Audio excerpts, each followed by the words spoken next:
عجیب ترین چوری کا واقعہ۔ ایک نہایت شاطر اور ماہر چور نے چوری کی خاطر مہنگا لباس زیب تن کر کے معزز اور محترم دکھائی دینے والے شیخ جیسا حلیہ بنایا اور صرافہ بازار میں سونار کی ایک دکان کے اندر چلا گیا۔ سونار نے جب اپنی دکان میں وضاقت سے نہایت ہی رئیس اور محترم دکھائی دینے والے شیخ کو دیکھا جس کا نورانی چہرہ چمک رہا تھا، تو سونار کو ایسا لگا جیسے اس کی دکان کے بھاگ جاگ اٹھے۔ اسے پہلی بار اپنی چھوٹی سی دکان کی عزت و وقار میں اضافے کا احساس ہوا۔ سونار نے آگے بڑھ کر شیخ کا استقبال کیا۔ شیخ کے بحروپ میں چور نے کہا، اب سے آج خریداری تو ضرور ہوگی، مگر اس سے پہلے بتائیں کیا آپ کے لیے ممکن ہے کہ آپ اپنی سخاوت سے ہمارے ساتھ مسجد بنانے میں حصہ ڈالیں؟ اس نیک کام میں آپ کا حصہ خواہ ایک درہم ہی کیوں نہ ہو۔ سونار نے چند درہم شیخ کے حوالے کیے ہی تھے۔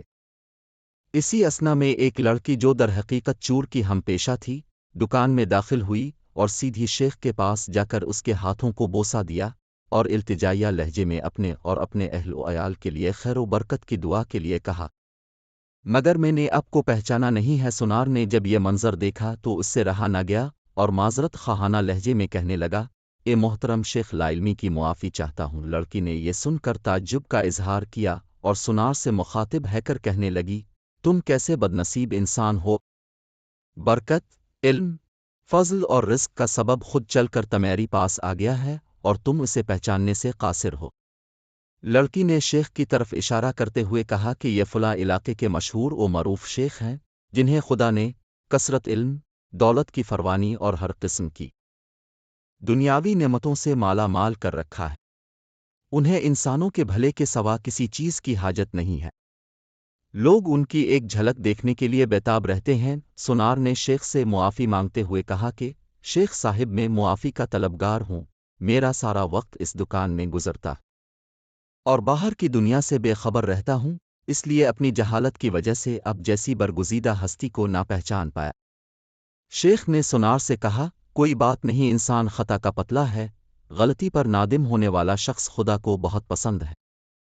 تم ایسا کرو، ابھی میرا یہ رومال لے لو اور 7 دن اس سے اپنا چہرہ پونچھتے رہو۔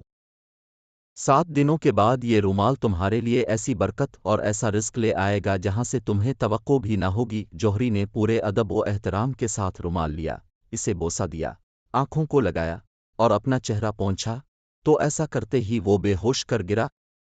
اس کے گرتے ہی شیخ اور اس کی دوست لڑکی نے سونار کی دکان کو لوٹا اور وہاں سے فوراً رفو چکر ہو گئے۔ اس واقعے کو جب 4 سال گزر گئے اور سونار رو دھو کر اپنا نقصان بھول چکا تھا، تو 4 سال کے بعد پولیس کی وردی میں ملبوس 2 اہلکار سونار کی دکان پر آئے۔ ان کے ساتھ وہی چور شیخ تھا جس کو ہتھکڑیاں لگی ہوئی۔ سونار اسے دیکھتے ہی پہچان گیا۔ ایک پولیس والا سونار کے پاس آ کر پوچھنے لگا، کیا آپ اس چور کو جانتے ہیں؟ کیونکہ آپ کی گواہی سے ہی قاضی اسے سزا سنا سکتا ہے۔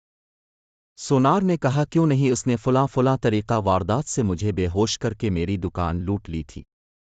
پولیس والا شیخ کے پاس گیا اور اس کی ہتھکڑی کو کھولتے ہوئے کہنے لگا، تم نے جس طرح دکان لوٹنے کا جرم کیا تھا، ٹھیک اسی طرح وہ ساری کارروائی دہراؤ تاکہ ہم طریقہ واردات کو لکھ کر گواہ سمیت قاضی کے سامنے پیش کر کے تم پر فرد جرم عائد کروا سکیں۔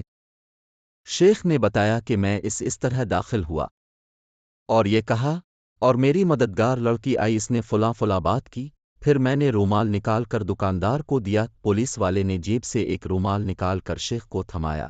شیخ نے سونار کے پاس جا کر اسی طریقے سے اسے رومال پیش کیا تو پولیس والا سونار سے کہنے لگا، جناب، اب بالکل ٹھیک اسی طریقے سے رومال کو چہرے پر پھیری جیسے اس دن پھیرا تھا۔ سونار نے ایسا ہی کیا اور وہ پھر سے بے ہوش ہو گیا۔ شیخ نے اپنے دوستوں کی مدد سے دوبارہ دکان لوٹ لی جنہوں نے پولیس والوں کا بھیس بدل رکھا تھا۔ آج ہمارے ملک کا بالکل یہی حال ہے۔ ہر 4 سال بعد چور بھیس بدل کر ہمارے پاس آتا ہے اور چکنی چپڑی باتوں سے ملک اور عوام کا سامان لوٹ کر پتلی گلی سے نکل لیتا ہے۔ ہر دفعہ ایک نیا منظر، نیا لباس، نیا بحروپ، نئی شکل اور نیا حربہ جس سے عوام دھوکہ کھا کر اعتبار کرتی ہے اور آخر میں محافظوں سمیت نکلتا وہی چور۔